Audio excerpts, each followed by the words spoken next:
ஒரு வீடு மங்களகரமா செல்வ வளத்தோட ஆரோக்கியத்தோட சகல சௌபாகியமும் நிறைந்த ஒரு வீடாக இருக்கணும் அப்படின்னா இந்த பதிவு அவசியம். ஆண்கள் இந்த பதிவை பார்த்துட்டு இருக்கீங்க அப்படின்னா உங்க வீட்டு பெண்களுக்கு நீங்க இதை தெரியப்படுத்தலாம்.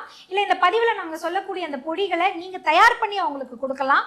அவங்க அதை பயன்படுத்தி இந்த பதிவை பயன்படுத்திக்கலாம். ஸோ 8 மணிக்கு வாசலை பார்த்து ஆஹா வாசலே இவ்வளோ மங்களகரமாக இருக்குது, அப்போ வீடு எவ்வளோ அழகாக இருக்கும் அப்படின்னு கணிக்கக்கூடியவர்கள் நிறைய பேர் இருக்காங்க. அப்படி அந்த வீட்டு வாசல் தெளிப்பு அதனுடைய மகத்துவத்தையும் முக்கியத்துவத்தை பற்றியும் தான் இன்னைக்கு நம்ம காலகட்டத்திலலாம் மாட்டு சாணத்திலேயே வாசல் மொழிகிட்டாங்க, சாணம் மொழிவிட்டியா அப்படின்னு தான் கேட்பாங்க. ஸோ அதெல்லாம் இப்போ சுத்தமாகவே இல்லை. ஒரு சில கிராமங்களில் தான் இப்போவும் இருந்துகிட்டு இருக்கே தவிர நகரங்கள்லாம் சுத்தமாகவே இல்லை.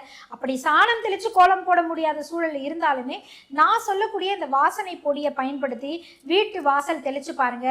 நிச்சயமா உங்க வீட்டுல சகல சௌபாகியம் எல்லாமே மங்களகரத்தையும் லட்சுமி கடாட்சத்தையும் குறைக்கக்கூடியதுதான். அது மட்டும் இல்லாம வீட்டுக்கு அதிர்ஷ்டத்தை அள்ளி தரக்கூடியது. வாசல் இருந்தே அதிர்ஷ்டத்தை நம்ம வீட்டுக்குள்ள கொண்டு வரக்கூடிய ஒரு வழிமுறையாக இருக்கு. ஸோ இந்த வாசனை பவுடரை பொடிச்சு நீங்க வச்சுக்கிட்டீங்க அப்படின்னா எப்ப நீங்க வாசல் தெளிச்சாலும் இதை பயன்படுத்தலாம்.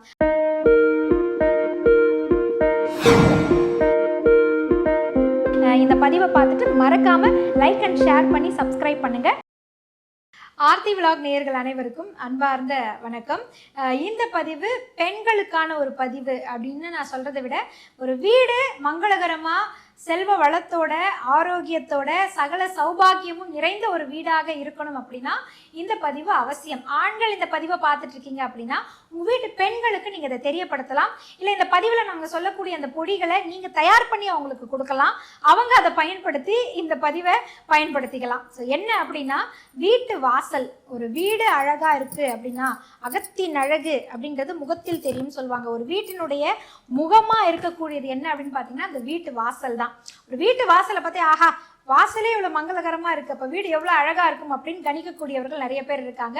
அப்படி அந்த வீட்டு வாசல் தெளிப்பு அதனுடைய மகத்துவத்தையும் முக்கியத்துவத்தை பத்தியும் தான் இன்னைக்கு நம்ம பார்க்க போறோம்.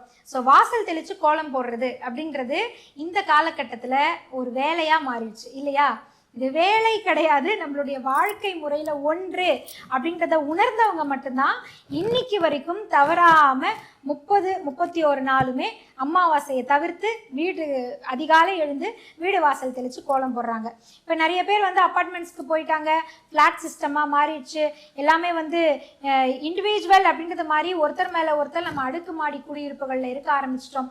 எது எங்கள் வாசல்னே கன்ஃபியூஷனாக இருக்குங்க, உள்ளே போடுறதுக்கான ஒரு வழி அப்படின்ற ஒரு நிலையில தான் இருக்கும். மெயின் வாசல் அப்படின்னு பார்த்தீங்கன்னா ஒரு அப்பார்ட்மெண்ட்டுக்கு ஒரே ஒரு வாசல் தான் இருக்குது அப்படின்ற இந்த மாதிரி நிறைய கன்ஃபியூஷன்ஸ் இருந்தாலும் ஒரு சிலர் என்ன பண்றாங்க, இந்த குழப்பம் இல்லாம இருக்கணும்ன்றதுக்காக தாங்க ஸ்டிக்கர் ஒட்டி வச்சுட்டோம், பெயிண்ட் அடிச்சு வச்சுட்டோங்க, சூப்பரான ஒரு கோலத்தை அழகா கலர்ஃபுல்லா பெயிண்ட் பண்ணி வச்சுட்டோம் அப்படின்னு சொல்றவங்களாம் இருக்காங்க. வேலை நிமித்தமாகவும் மாற்றத்தின் நிமித்தமாகவும் இதெல்லாம் நடந்துட்டு இருக்கு. ஆனாலும் எது மாறினாலும் உயிர் வாழ்தல் அப்படின்றதுக்கு எப்படி நம்ம உயிர் வெளியை உள்ள இழுத்து கரியமில வாயுவை வெளியில விடுறோமோ, அதாவது ஆக்சிஜனை உள்ள எடுத்து கார்பன் டை ஆக்சைடை வெளியே விடுறதை மாற்ற முடியாதோ, அதே மாதிரி வாழ்க்கையினுடைய சில அடிப்படை விஷயங்களை மாற்றாம இருந்தோம் அப்படின்னா அந்த வீட்டினுடைய பாரம்பரியமும் கலாச்சாரமும் பக்தியும் அந்த வீட்டினுடைய சக்தியும் நிலைச்சிருக்கும். அதுல மிக முக்கியமானது வீடு வாசல் தெளிக்கிறது தாங்க. அதிகாலை எழுந்து வீடு வாசல் தெளிச்சு கோலம் போட்டு அந்த வீட்டுக்குள்ள மகாலட்சுமியை வரவேற்கக்கூடிய அந்த வீட்டிற்கு என்றைக்குமே லக்ஷ்மி கடாட்சம் அப்படின்றது இருக்கும். அப்படி வாசல் தெளிக்கிறதுல என்னென்ன விதமான பொடிகளை பயன்படுத்தணும் அப்படின்னா அந்த வீடு இன்னும் மங்களகரமா தொடர்ந்து இருக்கும் அப்படின்றது தான் இந்த பதிவுல நம்ம பார்க்க போறோம். வாசல் தெளிக்கிறதுக்கு நமக்கு தண்ணீர் ரொம்ப அவசியம். அந்த காலகட்டத்திலலாம் மாட்டு சாணத்திலேயே வாசல் மொழிகிட்டாங்க, சாணம் மொழிவிட்டியா அப்படின்னு தான் கேட்பாங்க. ஸோ அதெல்லாம் இப்போ சுத்தமாவே இல்லை. ஒரு சில கிராமங்கள்ல தான் இப்பவும் இருந்துகிட்டு இருக்கே தவிர நகரங்கள்லாம் சுத்தமாவே இல்லை. அப்படி சாணம் தெளிச்சு கோலம் போட முடியாத சூழல் இருந்தாலுமே நான் சொல்லக்கூடிய இந்த வாசனை பொடியை பயன்படுத்தி வீட்டு வாசல் தெளிச்சு பாருங்க. நிச்சயமா உங்க வீட்டுல சகல சௌபாகியமும் நிலைத்திருக்கும். ஒரு வீடு வாசல் தெளிக்கிறதுக்கு பேசிக்கா நமக்கு தேவை தூய்மையான நீர். அந்த நீர்ல நான் சொல்லக்கூடிய இந்த பொடியை பொடிச்சு வச்சுக்கோங்க ஒரு டப்பால. அதுல ஒரு சொட்டு பொடியை எடுத்து போட்டுட்டு அதை நீங்க தெளிச்சுட்டு வந்தீங்கனாலே அந்த வீட்டு வாசனை அவ்வளோ அற்புதமா இருக்கும். அந்த வாசனைக்கு கண்டிப்பா அது மகாலட்சுமியை ஈர்த்து கொண்டு வரக்கூடிய ஒரு சக்தியா மாறும். அதற்கு என்னென்னலாம் தேவை அப்படின்னு பார்த்துக்கோங்க. ஏலக்காய், பச்சை கற்பூரம், மஞ்சள், இதோடு மாட்டு சாணம். இப்போ மாட்டு சாணமே நமக்கு வந்து வெரைட்டியாகவே நமக்கு கிடைக்குது. ஆன்லைன்லேயே இப்போ வந்து நமக்கு கவு டங்க் அப்படின்னு சொல்லிட்டு கிடைக்குது. அதையுமே நீங்கள் வாங்கி பொடி பண்ணி வச்சுக்கோங்க. நான் சொன்ன இந்த பச்சை கற்பூரம், மஞ்சள், அதன் பிறகு ஏலக்காயை பொடிச்சு அதையுமே இந்த மாட்டு சாண பவுடரோட மிக்ஸ் பண்ணி வச்சுக்கோங்க. வச்சுக்கிட்டு இதுலேருந்து ஒரு துளி எடுத்து நம்ம தெளிக்கக்கூடிய அந்த தூய்மையான தண்ணீரில் கலந்து நல்லா மிக்ஸ் பண்ணிவிடுங்க. மிக்ஸ் பண்ணிவிட்டு அதன் பிறகு வாசல் தெளிக்கலாம். வாசல் எப்படி தெளிக்கலாம்? சூரியன் உதிக்கக்கூடியது கிழக்கு திசை. இந்த கிழக்கை பார்த்து நீங்கள் முதல்ல தெளிக்க ஆரம்பித்து அதன் பிறகு சுற்றி எல்லா பகுதிகளிலுமே வாசல் தெளிச்சுறது ரொம்ப ரொம்ப அவசியம். தண்ணீர் தெளிக்கிறது அப்படின்றதும் ஏனோ தானோன்னு இல்லாமல் முழுக்க வாசல் அப்படி நிலையாக ஈரத்தன்மையோடு ஃபுல்லாக நிறைஞ்சு தெளிச்சிருக்கணும். அப்படி இருக்கும்பொழுது தான் அந்த வீடு வாசல் தெளித்ததற்கான முழு அர்த்தமும் அமையும். வீடு வாசல் அப்படி தெளிச்சுட்டு கோலமிடுதல் அப்படிங்கிறத பார்த்தீங்கன்னா, நீங்கள் சாதாரண கோலமாவில் கோலம் போடுறது அப்படின்றது முறை கிடையாது. எப்போவுமே பச்சரிசி மாவில் தான் கோலம் போடுவாங்க. இருந்தாலும் எனக்கு பச்சரிசி மாவில் கோலம் போடுறது கொஞ்சம் சிரமமாக இருக்குது அப்படின்னு சொல்லக்கூடியவங்க கோல மாவுமே வாங்கிக்கோங்க. அதில் இந்த பச்சரிசி மாவை நல்லா கலந்து வச்சுக்கோங்க. கலந்து வச்சுக்கிட்டிங்கன்னா உங்களுக்கு கோலம் போடுறதுக்கும் அந்த வரைகிறதுக்கும் ஈஸியாக இருக்கும். எறும்புகளும் வந்து அதில் இருக்கக்கூடிய பச்சரிசியை உணவாக எடுத்துகிட்டு போகிறதுக்கும் வசதியாக இருக்கும். ஸோ இந்த மாதிரி நீங்கள் கோலமாவை மிக்ஸ் பண்ணி வச்சுக்கோங்க.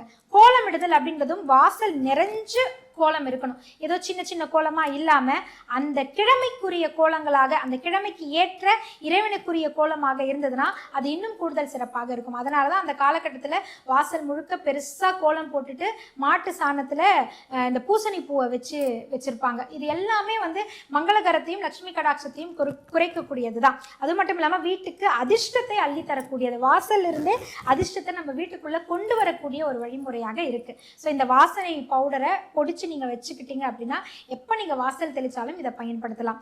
அமாவாசை தினத்தன்று மட்டும் கோலமிடுதலை தவிர்க்கணும். ஏன்னா முன்னோர்களினுடைய ஆசி நமக்கு கிடைக்கணும், அவங்க வீட்டுக்குள்ள வந்து நமக்கு அருள் கொடுக்கணும், அதாவது ஆசி வழங்கணும் அப்படிங்கிறதுக்காக தான் அன்னைக்கு கோலம் போடக்கூடாதுன்னு நம்ம சொல்றோம். ஆனா வாசல் தெளிக்க கூடாது அப்படின்னு நம்ம சொல்லவே கிடையாது. அதனால அமாவாசை தினத்தன்றும் காலையில பெருக்கிட்டு தண்ணி தெளிச்சு விட்டுறலாம். அந்த வாசனை பவுடரை போட்டு நீங்க தண்ணி தெளிச்சிடலாம். கோலம் மட்டும் அன்னைக்கு போட வேண்டாம். மாலை நேரத்தில் வேணும்னா நம்ம கோலம் போட்டுக்கொள்ளலாம். மற்றபடி ஒவ்வொரு நாளுமே அதிகாலை எழுந்து வீடு வாசல் பெருக்கி நல்ல அந்த வாசனை பொடியோடு சேர்த்து வாசல் தெளிச்சுட்டு கோலம் போட்டோம்னா கண்டிப்பாக அந்த வீட்டில் சகல சௌபாகியமும் நிறைஞ்சிருக்குன்றதுல எந்த ஒரு மாற்று கருத்துமே கிடையாது. இதை கண்டிப்பாக நீங்கள் செஞ்சு பாருங்க. உங்கள் வீட்டுக்குள்ள இறை சக்தியினுடைய நடமாட்டத்தை உங்களால் நிச்சயமாக உணர முடியும். இதை தொடர்ந்து 10 நாள் நம்ம வந்து வீடு வாசல் கோலம் போடுறதுக்கு பழகிட்டோம் அப்படின்னா 11ஆவது நாள் ஆட்டோமேட்டிக்கா நமக்கு தூக்கம் கலைஞ்சிரும். கோலம் போடாம நம்மளால இருக்கவே முடியாது. காலையில எழுந்து கோலம் போடுற அந்த வழிமுறையை நம்ம தொடர ஆரம்பிச்சிருவோம். செவ்வாய் வழி கண்டிப்பா நம்ம வந்து கோலம் போடுறது நிச்சயமா நம்ம செஞ்சே ஆகணும். கோலம் போட்ட உடனேயே உங்க வீட்டு வாசலுக்கு பசுமாடு வந்து சாணம் இடுது, அச்சோ என் கோலம் எல்லாம் கலைஞ்சு போச்சே சாணம் இட்டுருச்சேன்னு கவலைப்படாதீங்க. அது மகாலட்சுமியினுடைய அருள் தான் உங்களுக்கு அப்படி கிடைச்சிருக்கு, இறை அம்சம் உங்க வீட்டுல இருக்கு அப்படிங்கிறதுக்கான ஒரு அடையாளமாகவும் நீங்க அதை வந்து எடுத்துக்கொள்ளலாம். அதனால வீடு வாசல் தெளிச்சு கோலம் போடுறது ரொம்ப ரொம்ப ரொம்ப அவசியம். அதற்கும் இந்த வாசனை பொடியை பயன்படுத்தி பண்ணுங்க. நிச்சயமா பணத்தையும் இறை சக்தியையும் ஆற்றலையும் உங்களுக்கு தேவையான நல்ல நல்ல சக்திகளையும் வீட்டுக்குள்ள கிரகித்து கொடுக்கக்கூடிய ஆற்றல் இந்த வாசனை பொடிக்கு இருக்கு. மறக்காம மாட்டு சாணத்தினுடைய பொடி, மஞ்சள், பச்சை கற்பூரம், ஏலக்காய் இது 4ஐயும் கலந்து ஒரு டப்பால போட்டு வச்சுக்கோங்க. நல்ல தூய்மையான தண்ணீரில் அதை ஒரு சிட்டிகை போட்டு மிக்ஸ் பண்ணிட்டு அதனால வாசல் தெளிச்சுட்டு கோலம் போட்டு வாங்க.